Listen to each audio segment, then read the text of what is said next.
In this video, I'll show you how to download Google Docs on your MacBook with Safari. Google Docs is a free online word processor from Google that lets you create, edit, and manage documents from anywhere.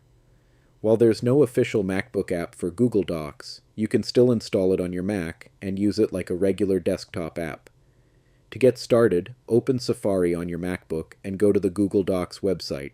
Then, sign into your Google account if prompted. Once the website loads, open any document, or create a new blank document.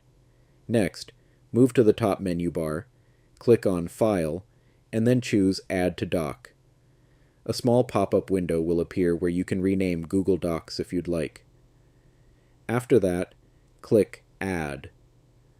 Google Docs will now be added directly to your dock and can open in its own separate window, giving it more of an app-like experience on your MacBook.